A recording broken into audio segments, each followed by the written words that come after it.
All right, and we are live. Welcome back to JimStrangeTv, everybody. I am back with Mr. Megiddo Iscariot and Mr. Zack Wade. And tonight we are discussing Frailty. When did you guys first see Frailty? A couple years ago. It's pretty new to me, too. I remember seeing it around, like in the beginning of Lionsgate movies, the trailer would always be showing. But first time for me, I had Mr. Bill Paxton in it. He also directed the movie, and as far as I can tell, this is the only thing he ever directed. Seems kind of odd. Yeah. Too bad. Yeah, no, the direction job. this was the direction this was fantastic. The direction and the acting I thought were great. And the fact that Bill he Paxton basically portrayed himself ahead. as such an evil character was. Oh yeah, very, very. He actually said a couple of scenes made him uncomfortable. You know, like when he's like hauling the kid around, throwing him in the dungeon. Yeah, it made me uncomfortable, and I was just watching, and I was like, "Oh man, this is something else." Yeah, this portrayal is so unsettling yet like awesome at the same time. Can you believe it?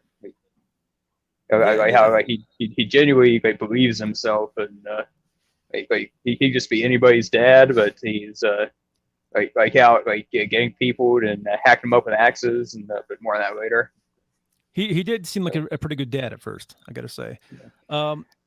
Mr. Brent Hanley was the writer, and as far as I can tell, he wrote nothing else except for a short film called 73 Days or Day 73 with Sarah, and a Masters of Horror episode. So yeah, the writer didn't do anything else either. It's kind of weird. This is kind of a one-off movie, one-time director, one-time writer. Honestly, I think that it was all really well done. I don't see why anybody involved didn't continue on. Obviously, Bill Paxton continued acting. Yeah, McConaughey, Powers Booth, great cast. Yeah. I'm guessing it bombed. I should have looked into this ahead of time, but I'm guessing it bombed. It's pretty bad. It made $17 million off an $11 million budget, which is pretty good for like it's not bad. 2001 money, you know. Profit, you know. Yeah. Going ahead here. There we go. The con man himself. Mr. Matthew McConaughey is in this. And at this time, he was kind of like the People magazine beefcake guy still. He wasn't really known for his dramatic chops. This is almost like a precursor to True Detective. What do you guys think? I haven't seen True Detective. I disagree with that. Have you seen a True Detective, Megiddo? I've seen bits and pieces of it. I think I'd have to rewatch it, but you've probably seen the scenes of Matthew McConaughey being an edgelord in the car. I'm guessing that those were going around social media for a little bit there. Yeah, I'm pretty sure I've seen that part at least. But yeah, he's doing the frayed, haunted Matthew McConaughey. And he is going to the FBI. Hey, that's not the FBI picture. Wait a second, guys. What's going on here? I thought I had a picture. Well, anyway, he's talking to the FBI. And Powers Booth is the FBI guy. Which was a great casting choice. Yeah, you guys ever see Southern Comfort with Powers Booth? I have seen not. That one, but I know I've seen him in a lot of bit parts. I think it was even Walter Hill. It was pretty good. It's a bunch of like, here he is, Powers Booth.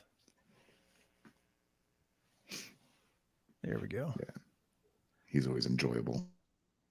There we go. There is Top Cop right there, Mr. Powers Booth, and they're in the great state of Texas. And I saw somebody. What's that? Which is fitting for McConaughey.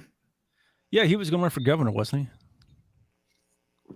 Wouldn't be surprised. He was going to, but then they talked him out of it because he didn't want everybody calling him the con man for the rest of his life.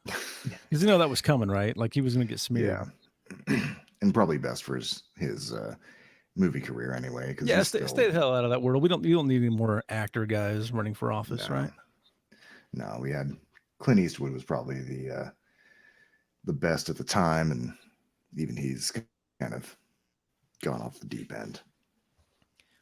So he goes in there to the FBI office, and he's telling him his story. And I noticed right away he had like the picture of this guy's mom. And there is a twist to this coming, but I was like, oh man, con man's just showing dominance right away. He's just walking in the guy's office like, oh, here's your mom, here's her picture. I'm just gonna. That was the vibe I got. He certainly had a lot of confidence walking into that meeting. Absolutely, he did. Let's see here. Powers Booth is investigating the God's Hand case. And God's Hand is a serial killer. And the movie opens with a crime scene and some fingerprints. And Matthew McConaughey is telling Booth his story. And about how demons are taking over the world. And this movie has he Johnny. gets a call from his brother, supposedly, about how demons are taking over the world, and he says that his brother is the killer that Powers Booth's been looking for, and whole plot's like framed around these flashbacks, or the flashbacks are framed around this whole set piece here with the FBI and all. It's a good way to tell a story like this.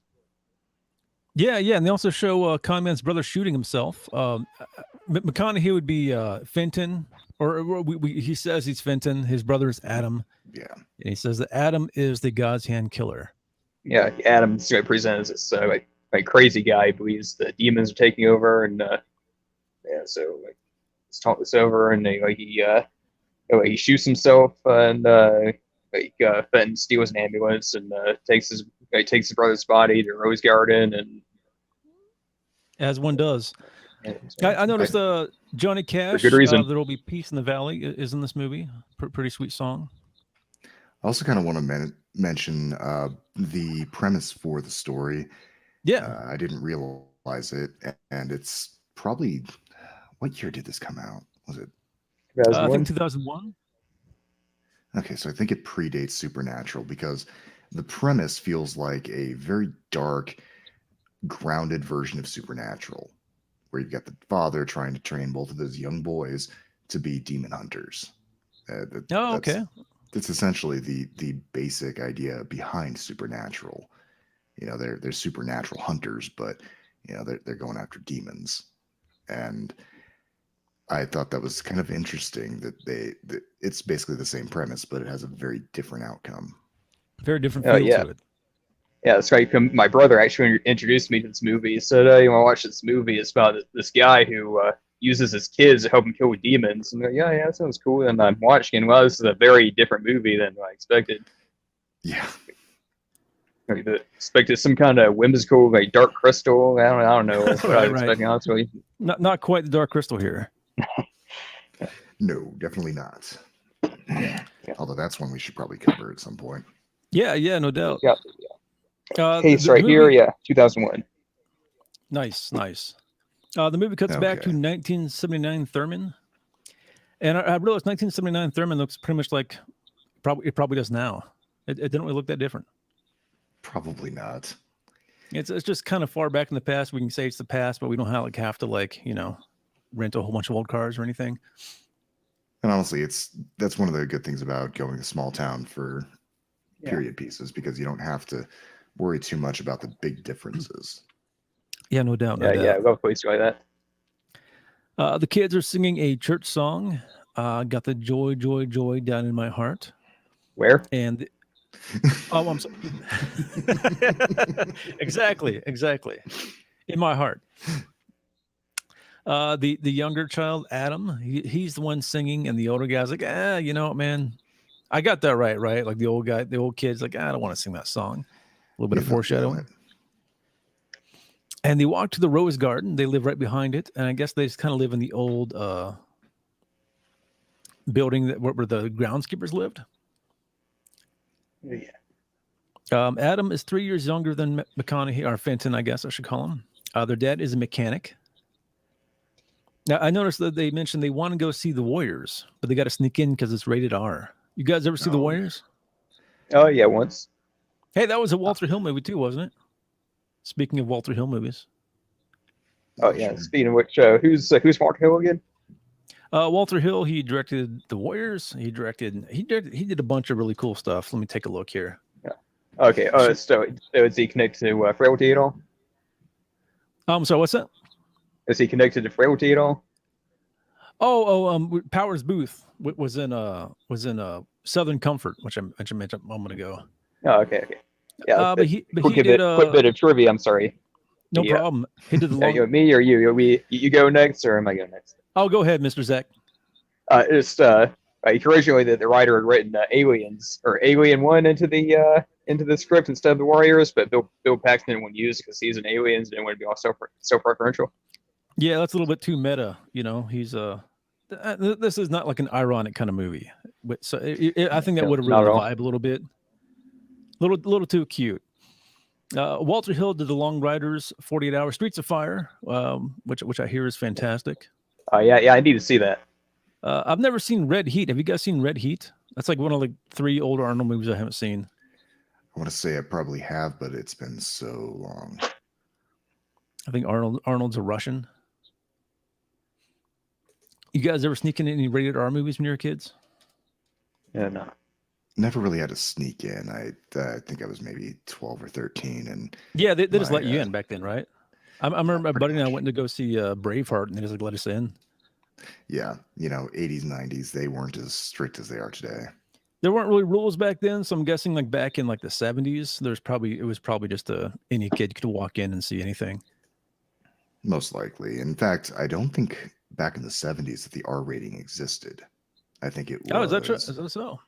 Yeah, the R rating is a fairly new thing to the rating system. They added it as a kind of place in between X and PG-13, and I think PG-13. Yeah, really, I thought. I thought like PG-13 was made because of in between it. Well, first of all, like PG, I believe, was invented for Star Wars, right? Because I think I remember where they added the Obi-Wan cutting the guy's arm off scene in order to keep it from getting a G rating. I heard. Yeah, like they didn't want it to look too kiddie or whatever. Yeah, and I want to say R was created as kind of a in between between the PG area and X. They needed something that had adult themes, but didn't quite meet the X-rated place. Yeah, because back then movies went from G straight to X, right? Because I remember you can watch a G movie back then, and it would have all kinds of crazy stuff in it, and that changed at some point. Yeah, pretty much. Yeah, Draco has risen from the grave as a rated G movie. Hammer. Oh my gosh! One moment. That's too funny. I'll be back. Take your time, Mr. Megiddo. So let's go to the next scene here, Mr. Wade. Yeah, some of the flashbacks start. Yeah, like we were at the part where kids are in bed and just introducing our characters still. And should we go the vision now? Yeah. Well, I noticed he has like an army picture up here. So was Mr. Paxton his character some kind of army guy beforehand? No, it's not. That was never established, I believe. They don't mention about it. I just noticed there's a bunch of army guys and there's a helicopter. So like my first thought was, maybe this guy has some kind of like PTSD or something. I don't know exactly. Yeah, that could be. So yeah, I just noticed that the trophies, like he was a high school athlete, and because they want you to focus on the trophies because the angel is a very tasteful way to present an angel too, and like later on in the car was far less subtle. No doubt. So he goes in and tells his kids that there's a bunch of demons and that they're going to be a family of superheroes that are here to help save the world. And he says that they will be able to see the demons and other people cannot. And I kind of almost got shades of They Live here. Oh yeah, just like They Live. This thing of kind of a humorous kind of thing. And the thing about is that like, what if like demons actually appeared on Earth and they didn't bother disguising themselves because like everybody's just so apathetic and even accepting of all this behavior. Like like here like how like big the Satanic Temple and stuff are all in Drag Queen Story Hour. Not to get too political, but like whatever, fuck it.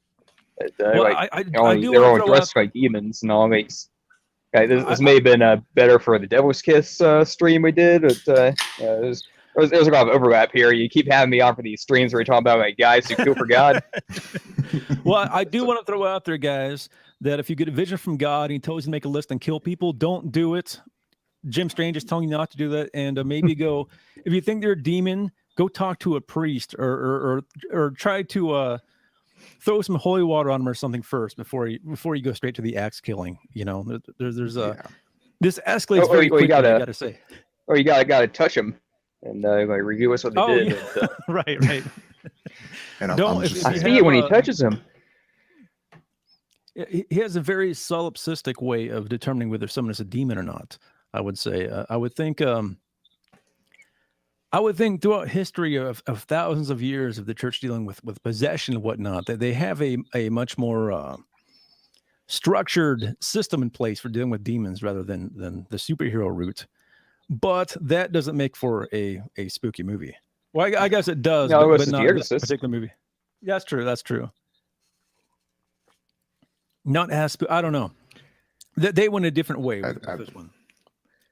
I would certainly say that before you attempt to exorcise a demon through axe wound to the head, Mhm. perhaps try reading a passage from the Vulgate Bible. I mean, that couldn't hurt. That would You be a guys good first ever step. you guys ever listen to any exorcists? Not many. Who was it that was always on Art Bell? Malachi Martin. You guys remember that guy? Yeah, he was entertaining, to say the least. Yeah, there's another guy on YouTube, Father Ripperger, who has some kind of interesting takes. And his take is that demonic possession is actually very rare. Demonic influence is pretty common, which I don't. Yeah, I think heard there was oppression, influence, and possession, right? I think you're right. I think you're right. Yeah, certainly there is a difference between the two. But anyway, our hero here, or villain, we don't know yet. He might just be a crazy guy. He is waiting for 3 weapons sent by God. And see, I misheard that line. I thought he said 7, which that numerologically makes more sense to me because you've got 7 as the Lord's number. Basically, it's kind of in a lot of popular culture. It's not as big as obviously 6 or the 666, but 7 is often used as a divine number. Oh, you got 3. It's the Trinity. Yeah, In a way. Well, he has a First, list of 7 demons though, so 7 does pop up. Megiddo. That's probably what I was thinking of. So he sees a light shining down on an axe. Let me see if I can get this axe here. There's the axe later on in the movie. Surely have the light here. Otis. There's Only the the light. innocent survive. Right. Yeah. Let's go back to our heroes here. He says that God has willed this and we must obey God. And Fenton says, maybe you just dreamed it. Maybe you're not right in the head. Which I think is a rational take. If your dad comes in and says, hey, we gotta kill a bunch of people. Yeah. These are people's names, and they look like people too. Mm-hmm. Well, Fenton has a lot of genre savvy, I'd say. very much so. I know Paxton has a disturbing lack of doubt. There are parallels to this. What was it? Abraham who was told to kill a son in the Bible. Yeah.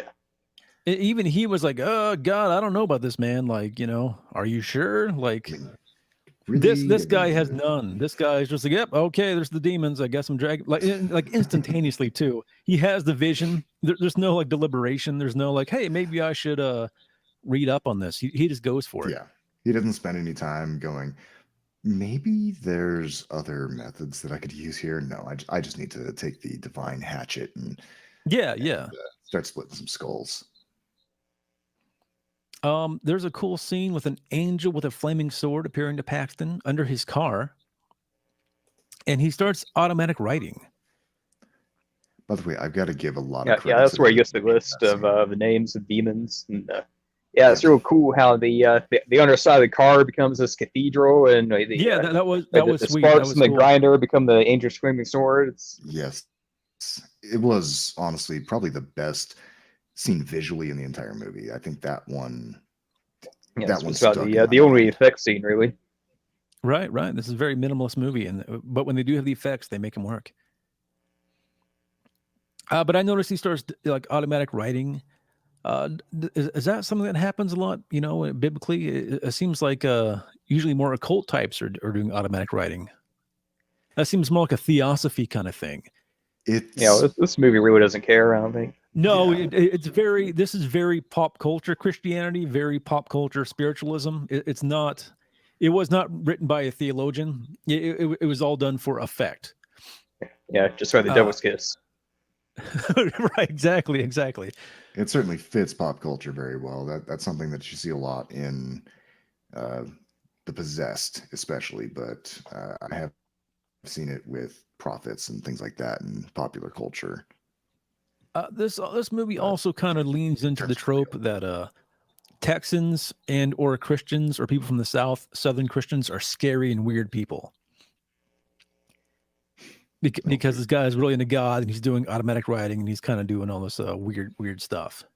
I mean, if you're not from Texas and you're trying to cause problems, Texans can definitely be scary people. That's true. That's true. Yeah, I'm from Florida. So. Oh, nice. Yeah, you know us. Yeah, I thought you knew that. I thought you were from Alabama, but yeah, you're from Florida. Sweet. I'm from Florida too. I'm the only Californian here. No, that's cool, man. Hey, Californians used to be Okies, though. A lot of them used to be. Honestly, that's where my family's pretty much from. Oh, mine too. Mine too. My grandparents on my dad's side were both from Missouri. My mom's family, all over the place, but yeah, definitely my dad's side, where a lot of my personality and founding comes from. That's all Missouri and Texas, things like that. So you're kind of a hillbilly. Just by way of California. This right here, that should tell it. Yeah. McConaughey's little brother, Fenton's brother, Adam, he also has a list of demons, which includes the bully at school. And of course, Paxton's like, hey man, you can't just be like making a list of your enemies here to kill. Yeah, if we use your list, we'd be killing people. Use my list for destroying demons. Now, destroying demons is good. Killing people is bad. But the question very black and white. Yeah, very good comic relief from Adam there. I think this is where I started questioning the basis of the movie at this point, because obviously Bill Paxton's character, he got this list supposedly from an angel. Does he even know these people? How did he get these names? Were they just ones that he picked out of the yellow pages? Which, for our Gen Z watchers, that's an old book that used to give you phone numbers before Google existed, and that was something that happened. But to me, it was interesting to think about the fact that he got these names and he was dismissing his son's list as these are just people that you're trying to get rid of. Whereas Paxton's character, he truly believed that these were demons. He wasn't after revenge. He was a very unusual serial killer that had a list of people. And he knew where to find them too. Well, he was a mechanic. Yeah. Maybe he fixed their car. It's possible, but I'm still wondering if there is some deeper subtext that maybe these were actually sent from God and that his character wasn't actually crazy. Maybe they all stiffed him on the bill. Yeah, we're jumping ahead here. Yeah, we are. And we can get into it more as we start discovering the identities. Next scene here. Yeah, so we backtrack a little into like Fenton's response to all this. Like you could think about like your dad wakes you up in the middle of the night and just like tells you all this crazy stuff about how you see God. He's going to tell us to like kill these demons, give us this mission, and think about like how like troubling that's got to be. And when he wakes up, it's like it didn't happen. And like after he sends him off to school, he's like, like don't tell anybody about last night now. And like, it's all back. Yeah, it's very. It's almost like insane gaslighting and abuse, and you get the feeling that Fenton is starting to kind of disassociate here. Yeah, there's definitely a lot of emotional and psychological abuse going on here, one way or the other. However, this ended up turning out. So we jump ahead a little bit here. So Paxton just straight up kidnaps this chick and brings her home. duct tapes her mouth, and then he smashes her head in with an axe in front of his kids. And then he has this. Yeah, that was the part of the movie where I'm like wow, that's the I mean that's the first point where the movie like quit being like this kind of like cozy like family kind of story, and it's like wow, it's like a he's actually going to do it. He's going to do it. He's going to do it. And that's where that's where people start walking out of test screenings too. It's like wow, this horror movie has some horror in it. I don't think I signed up for this. People. Yeah, there's not really like any. It goes from 0 to 60. He's like, "Hey kids, we got to kill some demons." Oh, that's cool, Dad. The next thing you know, like they're screaming and traumatized, and he's smashing this chick's head with an axe. Yeah, and then he has his kids help him bury her. So it's another great scene where like he's telling Adam like just how to bury these people. Like, oh, you got to do it like this. Like very like fatherly advice, but it's all not. Like he's talking about like burying a body, like like teaching you how to use a tool or how to fish or whatever. Yeah, your guys' dad ever make you do chores? Like really weird ones. Like my dad made me mow the lawn, but it had to be like had to be in diagonal lines. And if any of the lines were like a little bit off, I had to go back and mow it all again. So I was watching this and I was like, oh, okay, I had it pretty easy compared to this guy. They have to help their dad bury a body. In the Rose Garden specifically. Yeah, so nobody else checks in the Rose Garden. I mean, Paxton isn't the attendant there. Isn't there an attendant? Doesn't somebody come by and notice? I noticed when they show the graves, like at the end of the movie. I'm spoiler here, but like they aren't even like buried that deep. They're kind of just have like dirt thrown over them. Oh, they're going to be spoilers. I forbid you from continuing the stream until you've seen the movie. Oh yeah. Yeah, if you haven't seen this movie, it's on YouTube with ads. Like there was no excuse. We're back in the office now. Let me make sure I'm not jumping ahead here. I didn't do as many pictures this time, guys. I figured let's just kind of keep it loose this time, and it seems to be working okay. Yeah, I think it's doing good. Back to the con man, and he is with Powers Booth. Powers Booth's mom was killed by a serial killer. They're not in the office. They're driving to the they're driving to the Rose Garden, I think, because he's going to show that his brother's the killer. Powers Booth thinks that Adam is hiding something. And again, you Fenton. Oh, yeah, Fenton. He thinks Fenton is hiding something. Sorry, guys. That's good. Yeah, what did I just say a second ago? You want to watch the movie first, but yeah, whatever. He slipped up, like two brothers, Adam and Fenton. Who's named Fenton anyway? That is a very movie name. I don't know. I've never met anybody named Fenton. Honestly, maybe it was other time I've heard the name Fenton was actually in DuckTales, of all places. The duck who ended up being Gizmo Duck. That's the only other time I heard it from Danny Phantom. It's kind of shows our generational gap here. Cartoons. That'd be a really goofy name for like a drug dealer in a movie. Fenton L. Oh God. that is like I said, pretty goofy. So Paxton has his kid pretend like his dog is stuck in the car. So let's go later on. Got a little. Let's go later on, like after he buries Fenton in the dungeon. But yes, because scene 2 is the he uses Fenton as a decoy basically to catch this child molester guy. Spoilers. Well, as far as we know, he's innocent. So it seems. Yeah. I mean, that's how we're supposed to see him until the end. Like I say, they're going to be spoilers. So this is way more horrifying than a regular serial killer movie because like this guy's dragging his kids into it, and it's this is where your dad's the killer because it's told from the kid's point of view. And he knows you know who the killer is, but you can't say anything. Right. Yeah. And overall, I mean, he seems perfectly normal, a good father, and then this happens.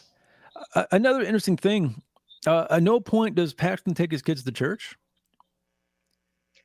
It's actually a scene from Adam. like, does this mean we don't have to go to church anymore? Yeah, I think it does. Oh, okay. I think it's There are actually some deleted scenes like where like Adam says like, aren't we Baptists or something like that?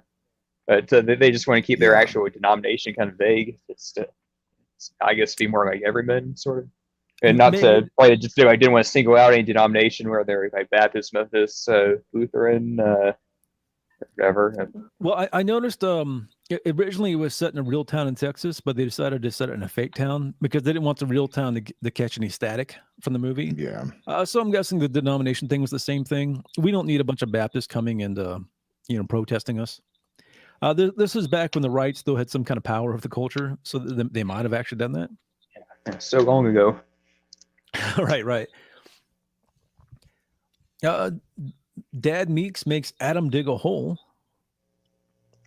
They're digging a hole. Yeah, because going back, it's because Fenton wanted to run away with Adam, and because Adam is faithful, he told his dad on him, and that's why he made him dig. Fenton is full of doubt, so he gets all these dad chores.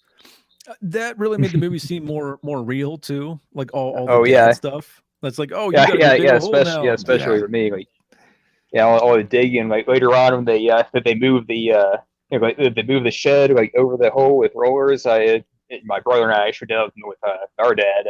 We actually cut the back porch off our house and moved it all the way across the yard onto the pump shed, or like onto the pump to build a new pump shed. Yeah, in much the same way they built their dungeon here. What this movie misses in theology, and it makes up for in real life applicability to make you relate to these awful situations. Fenton comes to despise God, and I was thinking like this is kind of an allegory about how having a dysfunctional religious background can cause one to turn against God. Did you guys get that kind of feel too? Yeah. Almost Totally. Like on the Fenton is going on a big scale. Fenton is going to extreme scale, you see all these like edgy like Reddit atheists or like, oh man, like Christians are God and all this, they're all terrible. Whereas this one, he's actually his dad's actually killing people. So you understand his justification in a way, like why he is the nuclear version of the Reddit atheist. Like some people, like have to, they don't like going to church. This guy, his dad is a murderer. So it takes to a whole new level. Yeah. I also noticed Paxton's drinking hams throughout the movie. You guys ever drink hams? They don't make it anymore, the cheap beers I have not had. Oh, it's the worst. One more bit of trivia is that Bill Paxton drank from the same prop can the whole movie because they couldn't find another one. Yeah, very period piece kind of a can. Hams is not very good beer. So he's as every man as it gets. Hams, it's pretty bad. Sorry for you hams people out there. Have it around here where I am. Do they have hams where you live in Florida? I only saw it in California. I never drank when I was in Florida. My dad did. He drank Keystone Light down there though. Which I think is like a southern thing. Yeah. His hate for God grows. This movie, it's almost a treatise against the dangers of unchained mysticism versus scholasticism. If you go live in a cave and wait for a vision from God, you might get a vision from God, and he might tell you to do weird things. Dad tries to get Fenton to kill a guy, so he runs away. He runs to the police station, and the sheriff doesn't believe him. This is where it started to feel a little bit unrealistic to me, but at the same time, small town, Texas. Yeah, your old high trust societies, and they just couldn't believe anything could happen like that. It also kind of drove home the abuser angle of like this kid is being abused at home, and nobody believes him. So not only 1970s. So he's distrusting God. He hates God now, and now like the authority doesn't save him. This guy is going to grow up to be pretty messed up. Dad Meeks, that he goes back and he shows the sheriff the dungeon that his dad made. Yeah, passes off as the storm cellar. Yeah, which it looks like a storm cellar. Really What does. part of Texas? Oh, they don't say what part of Texas this is actually. I'm just wondering. It must be by Houston. Houston gets hurricanes, right? Yeah, I think it's Tornado Alley, right? I'm not sure if Texas gets a lot of tornadoes. I know Oklahoma does. I mean, we could even be talking just southeast or mid-east part of Texas. You know, anything that's close to the Gulf. Well, I'm sure McConaughey would not do a movie that had false information about Texas in it. So I trust this. I trust this movie. Anyway, Paxton kills the sheriff, which kind of earlier in the movie he tells the kids if they tell anybody that God will kill them all. Did I get that right? Yeah, that's right. Like if he tells anyone, like they'll put them and us into danger. Oh, okay. Yeah. He was very less specific about it, but Okay, it was kind of gotcha. a veiled threat. Yeah. But he shows somebody, and he just straight up kills the guy. Yeah. Like Finn's gonna tell him where the bodies are buried, showing the bodies in the rose garden, and then that's where like Bill Paxton went. He's like they were like going up the stairs, and Bill Paxton was on top of the stairs, just swiping with Zack. It's like, may God welcome you and keep you, and cut his head off. And you just like see him throwing up. Like, I killed a man because of you, and I seen you kill plenty. You know, those were demons. Like, Well, it goes back to the abuser thing. He actually feels like he murdered a guy. You guys ever see Boogie Nights? I have not. Have you seen Boogie Nights, Megiddo? No, I have not. I've heard that there's a fake Willie in there, and I've been kind of wanting to avoid that. Well, there's a scene where hero Dirk Diggler is reduced to prostituting himself, and he does it with some country guy, and then afterwards the country guy's like, "Look what you made me do," and that's what I thought of here in the scene. It's the abuser angle. Like, you made me do the horrible thing, so now I'm going to abuse you. So I'm guessing whoever wrote this movie had dealt with a lot of narcissistic abuse. It's right. Reminds me of Misery a little bit. Yeah, definitely. Paxton says, only demons should fear me. You're not a demon, are you? So that point where Bill Paxton is supposed to receive a vision that Fenton was a demon.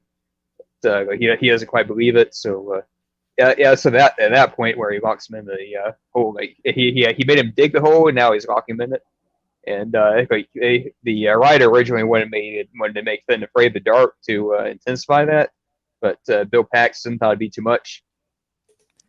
Yeah, that would be a little too much. This movie was already very uncomfortable to watch. The abuse aspect of it, and that would have been a little much. Yeah, so you have it written down here. It's movie's very comfy but uncomfortable at the same time. Yeah, it's that's a good way to put it. Dad locks Fenton into the dungeon, and his little brother Adam even has to give him water through a hole, like in the floor, which is pretty horrible. Paxton asks him if God has spoken to him yet. I thought at this point the movie was going to go in an entirely different direction than it did. I was totally wrong. But generally, isolation followed by trauma can be used in mind control. It can be used to create like a split personality. And I thought that's going to be where they're going. Like maybe Adam and Fenton were the same kid and just traumatized by this guy. But they did not go that way. But I thought that would have been interesting, kind of the Lost Highway vibe. Yeah, not a M. Night Shyamalan type of movie.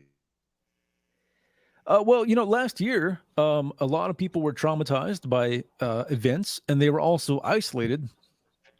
And now we have a lot of really weird people in the country who, both sides, who believe in some crazy stuff. And it's the isolation plus trauma kind of, makes you more. It makes you more susceptible to a new identity or new beliefs. And I guess I'll leave it at that. Strengthens delusions. Yeah, absolutely. Fenton, though, the son of Richard Dawkins that he is, He says there is no God, and so he gets left down there.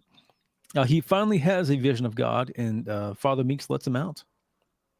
Yeah, you don't This see is what he saw, and it's kind of up to interpretation. Keeps you guessing. Like, you're still not sure until the end. Like, he says that he's ready to fulfill his destiny, which which he does, and so it's kind of vague until later on. we lose Megiddo. He'll be back. This also kind of reminded me of occult indoctrination creating serial killers. We talked about that a little bit. Yeah, okay. Yeah, you're way more versed on this than I am. So. Oh shucks. Well, I had a misspent youth reading about serial killers. Fourth guy dead wants to kill. We'll jump ahead here. They go to this guy's house, and they tell him that they need like a tire changed or something. And then you see this guy is a complete dick. Like, you think, okay, maybe this guy is demons. Like, yeah. He actually like, catches wind of it. If he's not a demon, he deserves it. Like, he always has his wife, and like, he's wearing a wife beater. You think, this guy is a piece of trash. But, finally, an unlikable villain, at long last. Fenton here actually helps his dad kill the guy. He hits the guy in the head with a hammer. They take and you see like he actually tries to attack Dad. Not sure like if he sees he's being attacked first, or if like who's actually acting in self defense. If he stalked him, if he went into his garage to attack him, or if he saw like Dad or Fenn getting the pipe and decided to like strike him with the hammer first. Maybe this guy was going. Maybe he was going to kill Fenton and his dad. Who knows? Yeah, maybe because he he knows who he is, or like he knows he's a demon himself. Megiddo's back. That's true. Fenton jumping ahead here, but I never promised to be spoiler free. That's true. Hey, Megiddo, you're back. That I am. Sorry, I had to run. So they take this guy back, and Paxton is like, "Oh, you have to kill the guy now." And Fenton puts the axe into his dad and kills his dad. Instead of the demon, but then rather shocking. But not as shocking as what came next. The younger brother picks the axe up and kills this guy on the ground. Yeah, so he takes the mantle of his dad, and after he kills him, they have this little dialogue like if you destroy me, promise to bury me in the rose garden. Promise to God I will. So you basically know that Finn's turned to the dark side, so to speak. Mm-hmm. Or if you think Dad and Adam are on the dark side, I guess he's on the light side, true neutral side, whichever you are. But I'll find out later. Fenton is on the fedora side at this point. Chaotic neutral. Right. So Fenton takes McConaughey, grown-up Fenton, takes Powers Booth to the Rose Garden, and he reveals that he made Adam promise that if he ever destroys him, to bury him in the Rose Garden. Then he reveals to Powers that he is actually Adam. Shows him a bunch of graves. Yeah, that's a big wow scene in when I saw it first. Yeah. It's all building up, and Powers Booth even says it doesn't make any sense. Or it does if the man you're talking to is Adam Meeks. He shows him a bunch of graves, and Booth points out that there's too many graves.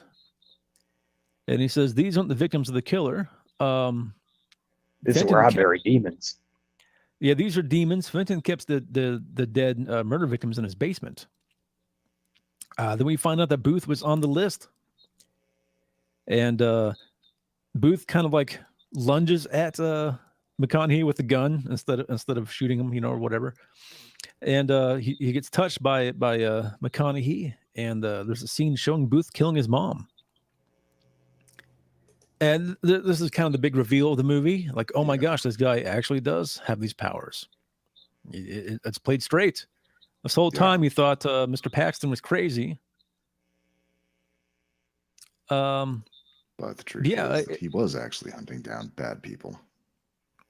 And they also show the tapes. The tapes of Adam going to the FBI his face is obscured on them. So Oh, God yeah. is even helping him to be invisible. Yeah. Not unlike the Jeffrey Epstein security footage. Right? Oh, jeez. That should be a movie someday. Jeffrey Epstein Demon Hunter. Maybe not. That'd be bad taste. Yeah, probably. It might be someday via revisionism. Oh yeah. At the end, Adam, the con man, is revealed to be the sheriff of a small town, and he's a good guy because he was always a good guy. And his wife was at the beginning. She's in cahoots with him, talking to the FBI about the Fenton, so-called. Well, didn't Paxton say that she has the powers too? Yeah, Paxton says that there'll be other people, and I guess they kind of find each other. Yeah. There is somebody for everyone. Yeah, exactly. And she's like, "Praise God." It's kind of done very creepy. It's a little bit of that. The creepy music starts playing. It's like, oh, is this a good ending or a bad ending? It kind of feels like the protagonist in this case actually does come out ahead, but that doesn't necessarily mean that the protagonist is a good guy. But if he's on the side of God, then I suppose he absolutely is. But we already kind of covered this isn't exactly the most ecclesiastical movie in the world. Oh, I like the it's idea. A good movie. It's a suspenseful movie. It's a creative movie. You wouldn't exactly be shown this in church or anything. I like the angle. I thought they're going to have him have a split personality and be two different serial killers. One serial killer who kills victims and one who kills demons. I thought that would have been a kind of like a Seven kind of take on this. It would have been an interesting way to go, but I still kind of like the way that they went here because it was more simple. It was from a time where we didn't have to have several twists and turns throughout the whole movie. Yeah, so you just need one big one. I've seen like Fight Club, Seven, all those movies had twists around like 97 to 2002-ish. M. Night Shyamalan had his heyday around this time. Yeah, Sixth Sense, Signs. Yeah, this movie reminded me about Signs, like the dad and all. Yeah. Did you like Signs? Oh yeah, I love Signs. Yeah, I don't care about the water. It's a plot device. It's not like good science. It's just a way. You're a cute way. Oh, that's why the little girl kept leaving balls glasses of water around because there were gonna be aliens or weak against water, and so while the son's uncle was a baseball player, so you're not the alien or demon. That's another. There's a theory that signs aliens or demons. It's subject for another stream. I don't quite buy it myself. I think it makes some sense. We could maybe go over that a little more in depth in a different video, but no, I've seen the explanations for that and the idea that, obviously why would aliens come to a planet with, 80% of it, the surface is what would kill them. But demons, on the other hand, they would come down to try and alter humanity and ruin us. So the idea of it being holy water because he was a priest, that does make some sense. So I don't dismiss the idea of it. I liked Unbreakable quite a bit. That was a pretty good movie. I haven't seen it in 20 years, but. Yeah, I should see because I like Signs. I need to see Sixth Sense too, but I know the twist and all everything. Still be good. Like, just like all you people who who didn't stop the stream to watch the movie and got all our spoilers, you're still gonna enjoy this movie. Yeah, even though you know all the spoilers. Yeah, it's not bad. It's a little Twilight Zone-y kind of at the ending there. It takes you on a ride. You think you're going one way, but it takes you actually another way. And again, I'm getting it private. Again, though, guys, if you think that people in your life are demons, don't kill them. Please don't come to water first, or something to see if they or touch them, see if they're child molesters or not. Yeah, right. Fling some salt on them, maybe that'll help a little bit. Yeah, you want to verify first. Maybe go talk to an expert before going full Bill Paxton on these guys. Yeah, and speaking of which, again to the demon mythology here, just what these demons are. it's kind of like it's revealed that, of course, like Fenton's a demon and Powers Booth is a demon, but of course they're not like born demons, they're born people. So it makes me think that maybe these like demons just like demonically possess people, right? And that makes most sense. So you see that Powers Booth had a mother, he didn't crawl out of hell. Yeah, so you would think maybe you would send somebody to exorcise him. Yeah, if you think about this movie, it kind of falls apart, but just don't think about it, I guess, is the advice I would give. Yeah. Of course, the other explanation is rather than possession or, that they've always been demons, they were replaced by demons. Yeah, kind of like a Damien sort of thing. Of these, somewhat, yeah. I mean, I look at it in, the whole explanation for the Christian ideal of a lot of things like aliens and monsters and things like that. They're all basically just demons, but they take Nephilim and not your Greek heroes. Yeah, sons of God, Genesis. So basically, they're just taking on new shapes, and who says that taking on the shape of a human is not possible?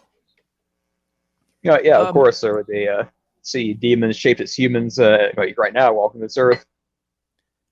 Do you think this movie would have been better had they actually gone the Exorcist route and maybe done a little more theology homework beforehand, before writing it? Not necessarily. I mean, because I think it was a bunch of that like psychological abuse stuff. Like right. Or it's like, okay, we got this guy, instead of like killing him and or destroying him, rather, or just like read some Bible verses and throw some holy water. Okay, we're sure now, and make Finn feel a whole lot better. But, instead, it's like, my dad's a serial killer, and I can't do anything about it. I believe the name Frailty was about morality and about how our basis of what is real and what isn't, and what is right and what is wrong, it can be frail. It makes sense. Yeah, and I think that was kind of the point of the movie. Was some people could be crazy, but maybe he's not crazy. Maybe you're crazy. It's but yeah. It's pretty cool. Anything else to add about Frailty, guys? Honestly, I think it was surprisingly a fairly straightforward viewing. Again, I had not seen it. Girlfriend wanted to try and get me to see it more than once in the past, but I just, started a little bit late, so didn't get a chance to finish it. But yeah, watching it all the way through, it was a good one. Yeah. Watch it again and pick up the clues. Yeah, I was thinking of that. Yeah, definitely. It's one of those movies, one of those 90s movies where you rewatch it for the clues. Yeah. Just like, it wasn't 90s, it was 2000s. What was the one with Guy Pearce? Where he can't remember anything. Memento. Memento, yeah. That was Nolan, right? Yeah, that was another Nolan, and just shows another aspect of his genius directing. That was a really good one, and you have to watch it more than once. There's no way you can just deal with just one sitting. Nice. And that was also like 2001, 2002. Same kind of deal, where everything was a twist. Yeah. And then Nolan came out and was like, oh, you like twists in your movies, huh? Well, I'm going to make a movie where everything is a twist. It's literally backwards. And I think somebody has actually pieced together a chronological order version of the movie, and it actually makes less sense. Of course. All right, guys. Well, I think we've covered Frailty about it. But any other observations here? Yeah, I'm sure as soon as we turn off the stream, I'll come up with one. Yeah, exactly. Yeah. But yeah, I was thinking just the abuse angle, the occult indoctrination, and but they went a whole different direction. So I guess none of that was relevant anyway. Yeah, ended up being Dad was right. Dad was right. Listen to your dad. That is the message of the movie. When your dad tells you to dig the hole, you dig the damn hole because God told you to do it. You'll go to hell if you don't help your dad mow the lawn in a triangular line. All right, guys. Well, thanks for coming on, and I'll see you all next time. Yeah, yes.